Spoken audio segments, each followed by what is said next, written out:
My good friend, Gerald Celente, is the Trends Journal publisher and founder of Trends Research Institute, and a man who reads the runes, and usually very, very perspicaciously. Gerald Celente, very welcome back to the mother of all talk shows. I want to ask a question that has just occurred to me. First up, Kamala Harris got 15 million votes fewer than Joe Biden got just 4 years ago.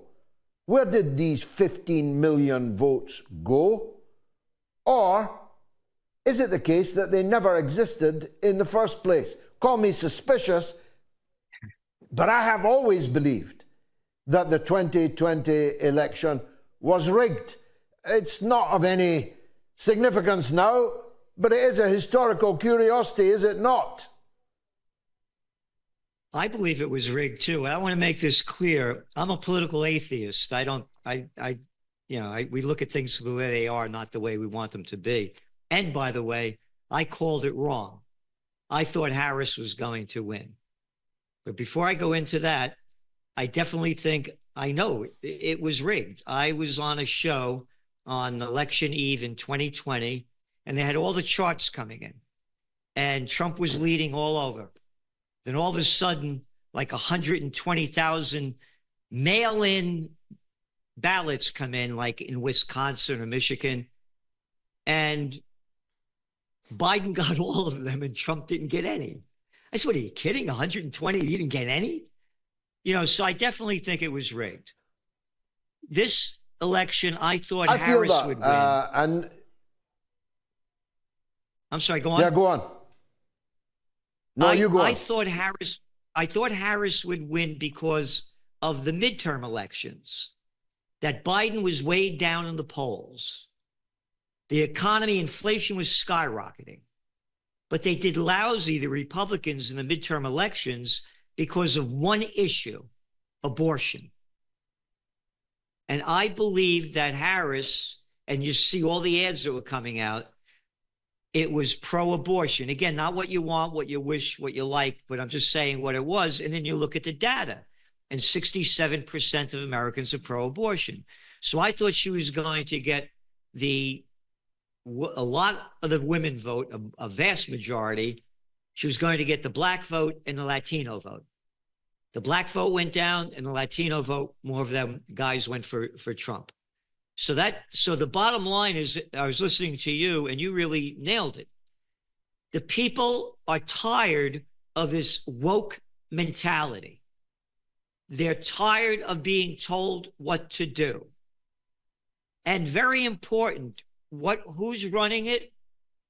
All the Biden administration was Obama 2.0. And that's all Harris was. This is the end of the Obama administration. This is going to be the time for a new Democratic Party that used to represent the old Democratic Party, but it changed when Bill Clinton came in. They called him the New Democrat. Oh, he's the guy that sucked our jobs out of America and brought NAFTA to send them to Mexico. Oh, he's the guy that did away with the Glass-Steagall Act so the big banksters could get bigger. Oh, he's the guy that did away with the Federal Communications Act in 1996 that allowed 6 companies to own 92% of the American media, when there were thousands of independent radio shows, TV stations, and newspapers, all gone. This is the Bill Clinton that brought China into the World Trade Organization and manufacturing sucked out of the country. So now what you have is the middle class in America is dying, and Trump promised to bring it back.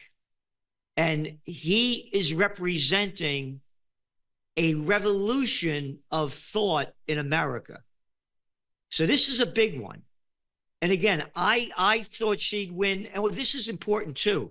According to the data, the polls, only 4% of the people are concerned about global issues. I felt that listening to a lot of the Vox Pops last night, through the night, nobody was talking even about Ukraine, even about Gaza, never mind global issues. They were all talking about the economy is stupid. Clinton got that right, didn't he? That if the government is presiding over an economy where, yeah, there you go, where you don't have... There's a T-shirt that I did in 1992 when Clinton ran. Beware of Slick Willie.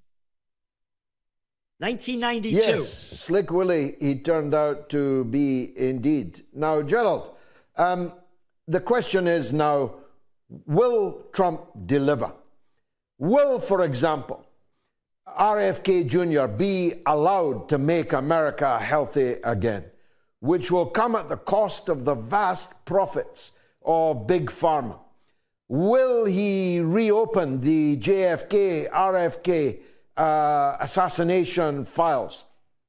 Will he release the Epstein client list? Will he make sure that jobs come back to America? Will he live up to the expectation of the millions of people that voted for him? What's your view? On the RFK Jr., yes, I believe he will give him a lot of freedom to do what he wants to do. And that's why, he came into the club, and he wouldn't have done it without it. And I've spoken to RFK Jr. twice, so I think that is he'll do that. On the issue of releasing the JFK papers, Judge Napolitano, who I do a podcast with every Wednesday, and we're very good friends, he spoke to Trump, and you could listen to Napolitano say it, when he was supposed to release the papers back when he was president.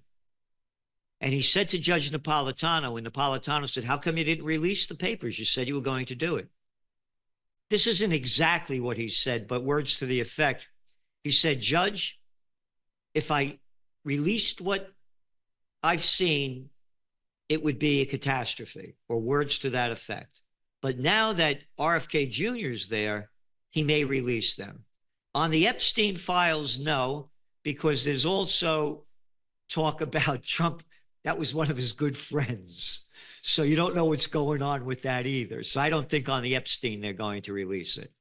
And I also think that Trump is going to end the Ukraine war by not giving any more money to Ukraine, and it's going to wind down. But I'm concerned that Ukraine will do a false flag event, like blow up a nuclear, something will happen that will get America back into it. But on the Israel war side, that's a toss-up, because he got $100 million from Sheldon Adelson, and he moved the embassy from Tel Aviv to Jerusalem and told the Israelis, that land you stole over there in the Golan Heights, it's yours. And then Sheldon Adelson's wife gave him another $100 million.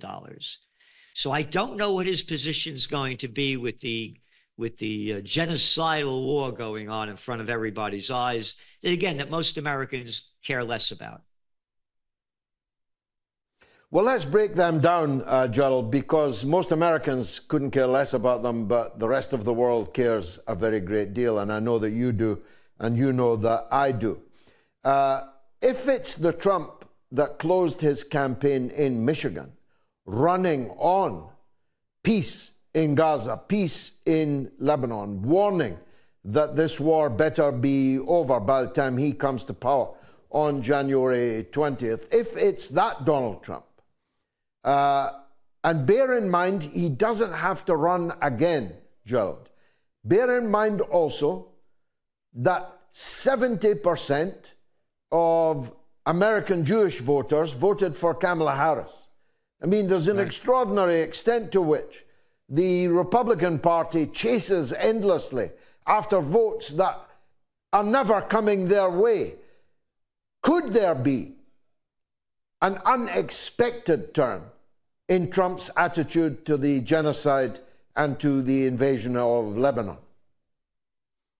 It will depend on who he brings in his cabinet.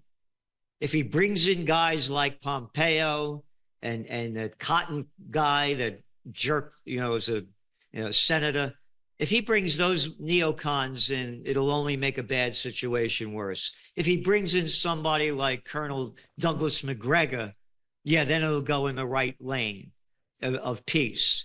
But it's also important to see what Trump has also said about, that his son-in-law, Jared Kushner, had a talk at Harvard University, wrote about it in detail in the Trends Journal as it was happening, that land in Gaza is very valuable waterfront property. This is his son-in-law. And that we should move the Palestinians into the Negev desert. And then listen to Trump, too, when he said when the Iranian-Israeli conflict kept ramping up, Trump said, yeah, they should bomb their oil facilities and their nuclear facilities. And this is the Trump that got rid of Soleimani. So I don't know what side of the mouth he's talking from, but there's both sides, the one that you said and the one that I said. So it's going to depend on who he brings in. Because he brought in, look what he brought in, the first guy. Mad Dog Mattis, a former general. Isn't that a nice name, Mad Dog? The guy that loved to kill people? The clue was in the name. Yeah.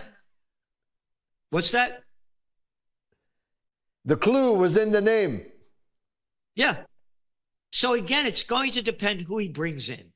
But as you point out, if he brings in and he may also, I've heard, bring in Dennis Kucinich, who was RFK Jr.'s campaign manager. And he's very pro-peace. Matter of fact, when I had my Peace and Freedom rally last year, Kucinich spoke here. And he was, again, the campaign manager. So if Trump brings those kind of people into his cabinet, this could be the America that he promises to make great again. Well, the big enchilada is the Ukraine war. The reason why I'm very happy that Harris lost, without being happy that Trump won, I'm very, very ecstatically happy that Harris lost, is because we might have been heading for World War III in the Ukraine. And now, almost certainly, we will not be. If Trump responds, if Putin responds to this historic opportunity now, how quickly can we see an end to this conflict? I think we could see it even before he becomes president. There's a possibility of that as well. And again, he's totally opposed to it. And again, we wrote about this. It's in the Trends Journal. This is back in 2014. This is the cover. You can see how happy this guy is. This is from Dr. Paul Craig Roberts, former Assistant Treasury Secretary under Ronald Reagan.